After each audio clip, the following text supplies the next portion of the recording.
I'm just trying to get back to Zoom. Oh, here we go. I got it. Okay. All right. So good morning, everyone. Here we are, Wednesday, hump day of the week, and it's and we're all here. We're all here. We're all here. So it's great that you've all made the effort to be here again. It's it is such difficult times, and I think it's sometimes that the effort we can just give into our laziness, or the effort just seems too much. So the fact that you've all made it and here ready to go to do another 30 minutes of meditation is fantastic. So today I'm going to do something a bit different. I'm going to go through a death dissolution, and then into refuge, and then into offering. So the stabilizing part of the meditation will be at the end of the death dissolution, when we have dissolved into emptiness. So we'll spend a bit of time there, and then we will come out and go into refuge. Okay, but first of all, we'll just look at our posture.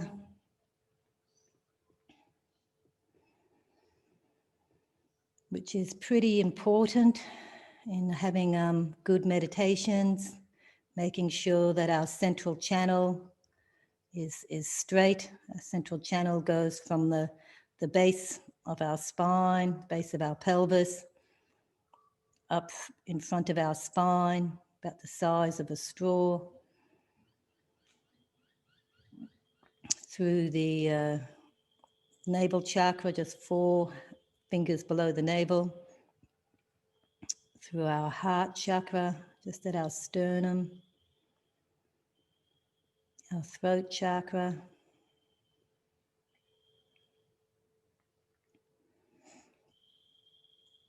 and then our third eye chakra, and our crown.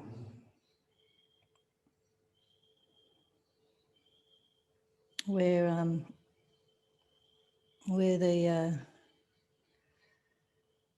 the channel sort of connects outwards. The channel isn't just contained within our body. It is a means in which energy can go out and come in.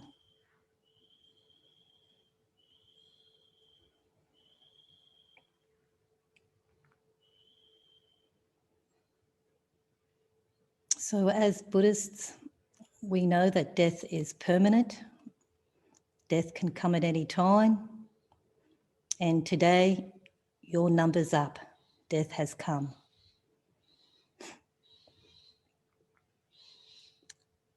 You can be, let's say you're dying a natural death of old age, and you've known it for a while, that death is coming. Death isn't far. This is natural. Dying is a part of living, and we know it's been coming. So in your mind's eye, you have been looking for the Mirage Vision, which is the very first vision that you receive when you are dying, when you actually start going through the dissolution process, the 10-step dissolution process. So, you've been aware of this, and you've been looking for the Mirage Vision. Sort of, it's like a shimmering vision. And there it is. You now see it. So become quite penetrative, quite sharp in your mind. Here's my opportunity. Here's my chance to really do something meaningful with my life by having a meaningful death. This is my opportunity to have a profound experience on emptiness, This is my opportunity to really see the nature of my own mind. This is the biggest test for me, so I can have some control over my next rebirth. Because it's important that I continue to practice Dharma. It's important that I remain on this path to enlightenment so I can truly be of benefit for all sentient beings. So this life is meaningful, was meaningful. And that shimmering vision, sort of like a mirage. And this shimmering vision is a reflection that our earth element is becoming unstable and unable to hold us anymore. It's collapsing into the water element.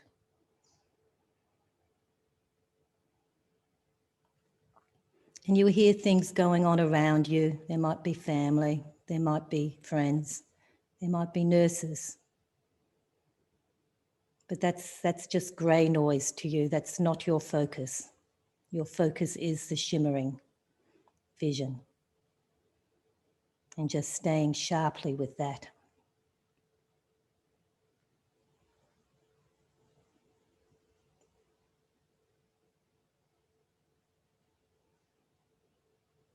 Then the next vision that we have is the Smokey Vision, or it's like a silver smoky vision. And this is when the water element dissolves and becomes unstable and able to hold the aggregates, able to hold our consciousness.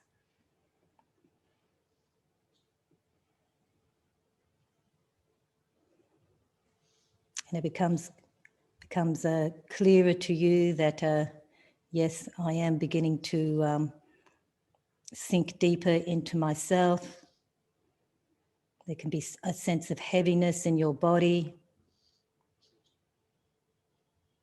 And this is okay. This is normal. This is what has happened to you many times, happened to many others. And so you stay with it. Just relaxing and being aware, maintaining a sharpness of mind, because more visions are yet to come and you want to know when they come. So you have the smoky vision, sort of like a silver vision.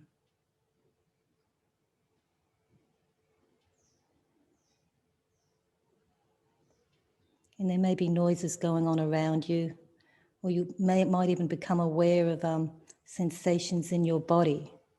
But this really is peripheral. These experiences are peripheral to wanting to maintain your awareness and concentration on your visions, the smoky vision, which gradually moves into like a firefly's vision. Sort of is like the vision that you'd expect if you were hit on the head, or you if you've ever passed out or anything like that, you get like flashes of lights. Your blood pressure drops suddenly, you can get like flashes of lights in your eyes. That sort of is what you see. And I imagine that's what this vision is like. And it's when the fire element becomes unstable and dissolves. And you can still probably hear things around you.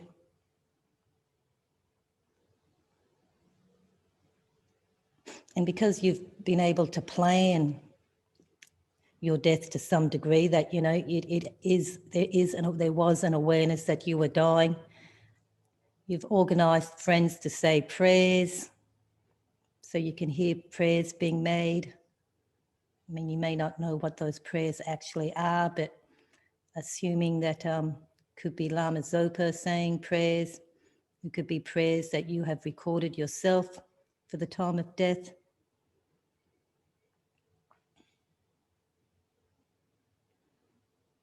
and you know that that this is normal. There's no need to be afraid. You're in good company. You're being well supported, and you are well prepared. And this path has been travelled again and again and again, not only by yourself but by all sentient beings. We have all gone through this dissolution process many times.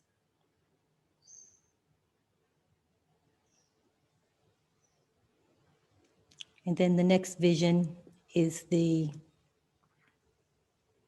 flickering lamp, sort of like a fading lamp, a sunset vision. And this is when our wind element dissolves. And we just come to the point where we stop breathing. But it is a natural transition, and that just occurs gradually until the point where you take your last breath. And that's when you really sink into your central channel. The body is no longer relevant to your awareness.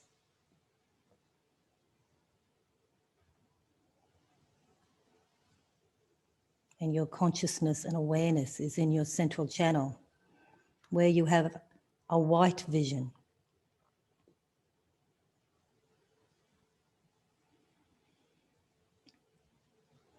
And at this stage, there really is, your awareness has become quite concentrated and focused. You've been able to stick with it with a calm and joyful mind.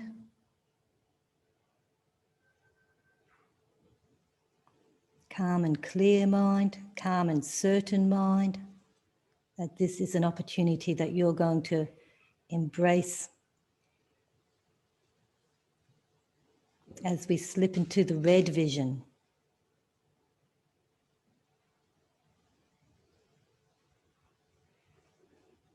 In the red vision, we bring our awareness to our heart chakra, where the white vision was seen, and then the red vision comes up from the lower channels.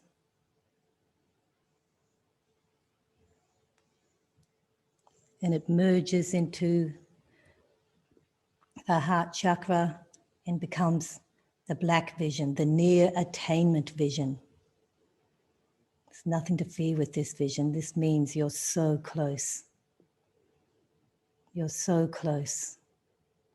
You really maintain your awareness and your alertness, looking for that unborn awareness of the clear nature of our mind.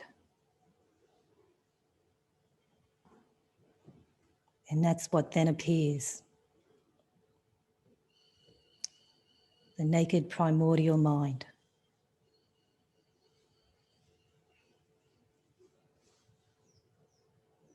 And allow yourself to experience this with penetrative awareness.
Now, with a very subtle shift in your awareness, see if you can, instead of being aware of the nature of your mind, see if you can reverse it so that the nature of your mind is aware of yourself.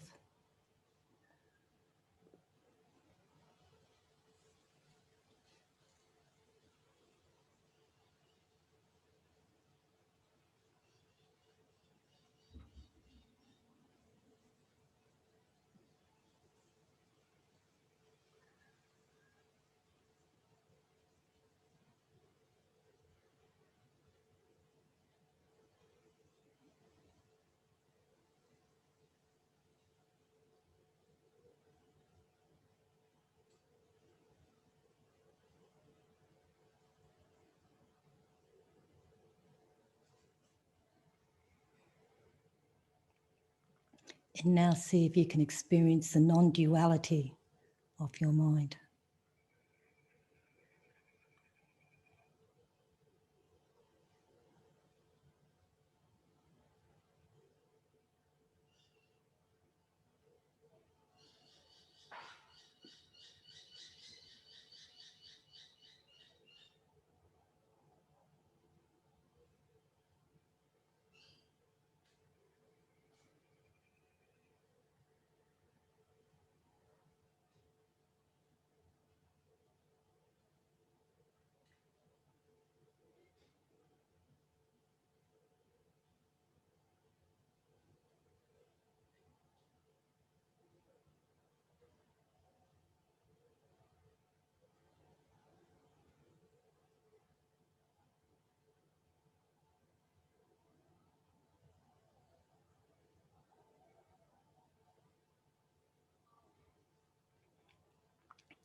If you are experiencing a bit of fear or uneasiness, this is a good sign.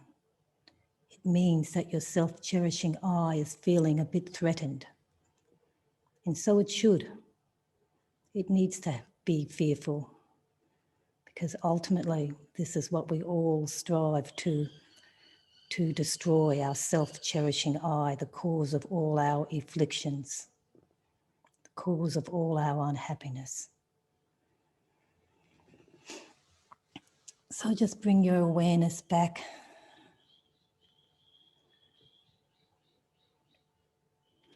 into your body.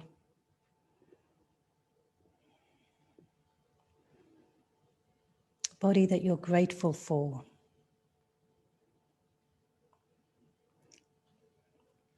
A body that has all the conditions and the richnesses,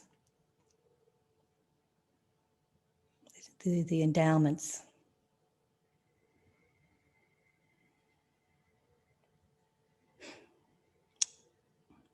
Body that has the teachings available. We have an authentic lineage holder present who is such a Bodhisattva Geshe, such a kind Geshe, kind teacher. He makes himself available to us. He knows us all. He has us all under his care in the form of Geshe Sultram. So fortunate. Whose devotion to His Holiness and Lama Zopa and his own gurus, unquestionable. Such a great example for us all. And we receive teachings from him.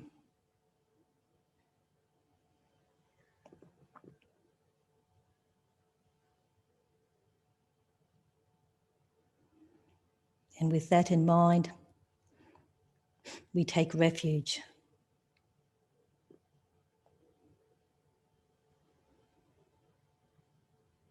I take refuge with my body, speech, and mind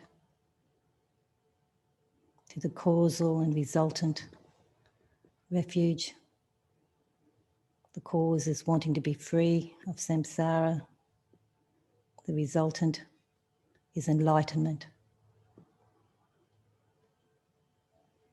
And it is the teacher who is a lineage holder of the Dharma.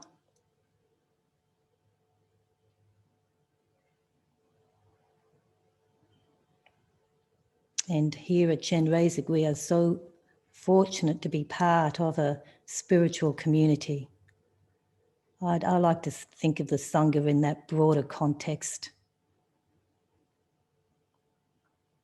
because we all need each other.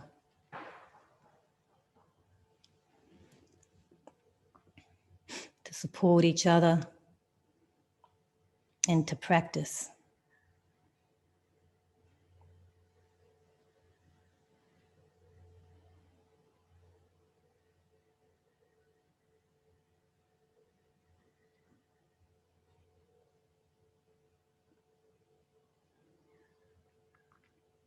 Then I'll go through the 7 limb prayer now that we have taken refuge. Reverently I prostrate with my body, speech and mind, paying homage and present clouds of offerings, both actual and mentally transformed. And if you remember the flowers that we often offer here in the Gompa and part of the water bowls, we always offer flowers. And the flowers can be symbolic of the blooming of enlightenment in our own minds and in the minds of all sentient beings. The blooming of correct mindfulness in our own minds and the minds of others, those our spiritual friends and others. The blooming of correct investigation of phenomena, that this is blooming in our mind, that we are able to investigate phenomena appropriately and accurately.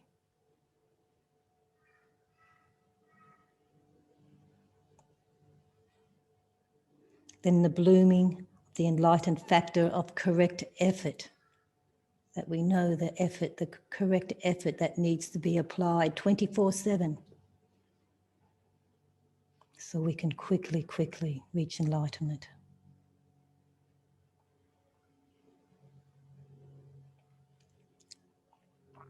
And then the blooming of the enlightened factor of correct pliancy, having a mind that's flexible, a mind that can just practice patience effortlessly when things occur, when things arise, when our afflictions arise.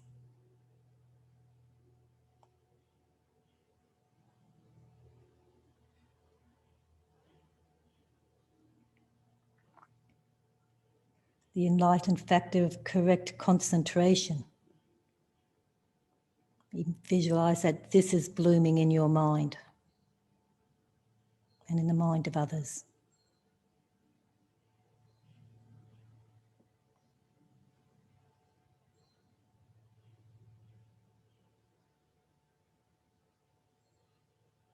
And finally, the enlightened factor of correct equanimity.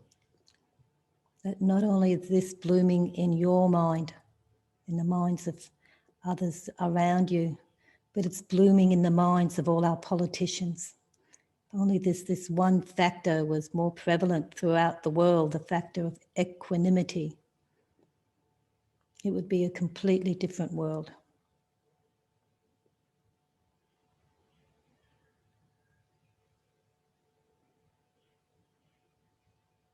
It certainly changes our lives when we make the effort to see everybody as equal, to cherish everybody.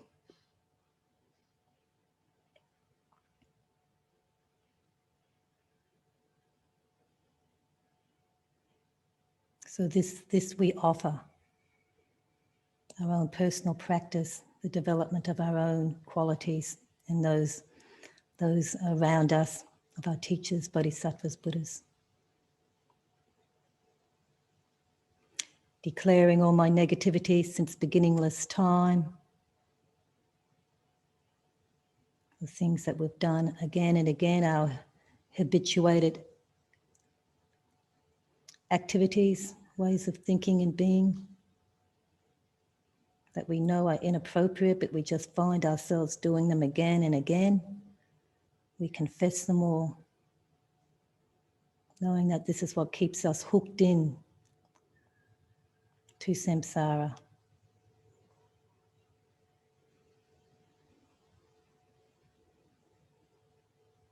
Rejoicing in the merit of all holy and ordinary beings. I think it's rejoicing. It's good that it comes after confessing, because I think it gives us hope. That rejoicing does help us to overcome our own negativities.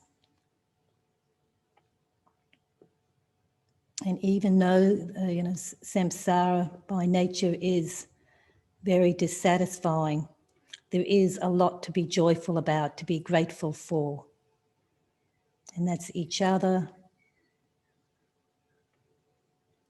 all our teachers, all those who do practice with the attitude of wanting to benefit others.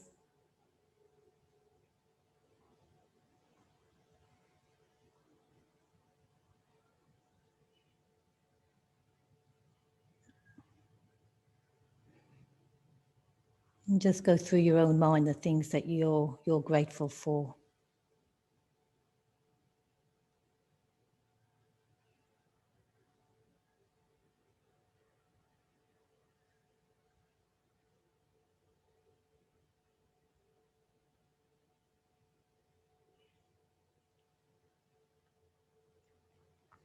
Then please remain until samsara ends and turn the wheel of Dharma for all beings. This is a heartfelt plea we make to our teachers, to our inner teacher, to our external teachers too. But don't forget our inner teacher, our intuition, our awareness that we often know what it is we need to do.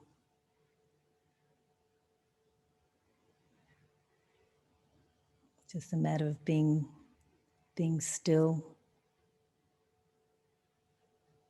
not being so frenetic with our behavior and our actions and our thoughts.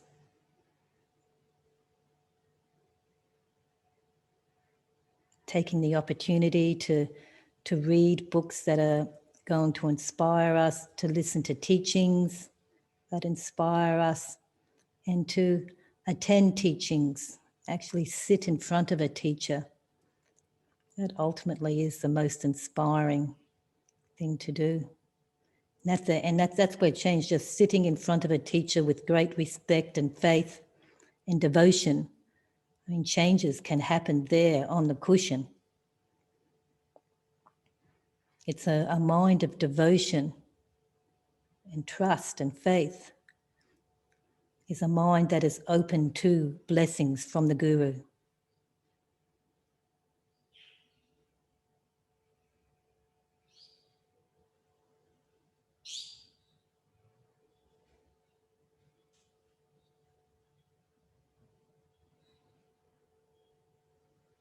We do all of this so we can be of benefit to all sentient beings. Cherishing others is the source of all our happiness. Cherishing myself is the source of all my misery.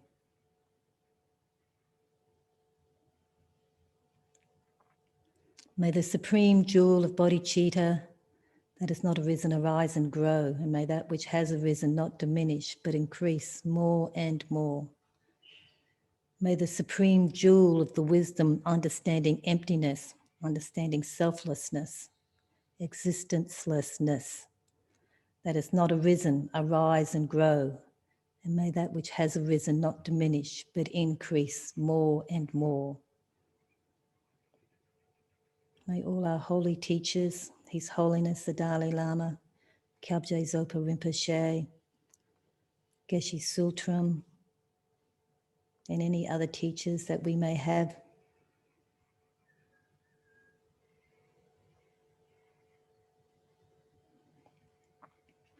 May all their holy wishes be instantly fulfilled. May they only have good health and remain to teach us. May I always be hooked into their inner circle throughout our lifetimes. May I always sit at their feet, and may I always have a devoted mind. Always being aware of their amazing qualities.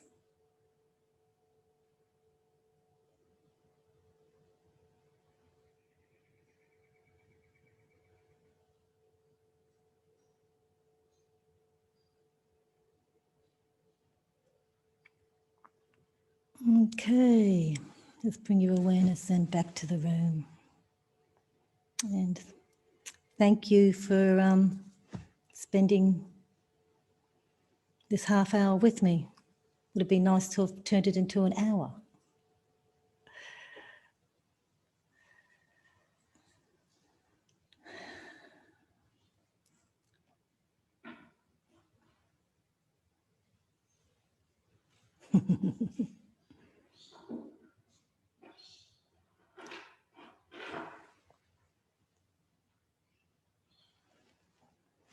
Yep, thank you.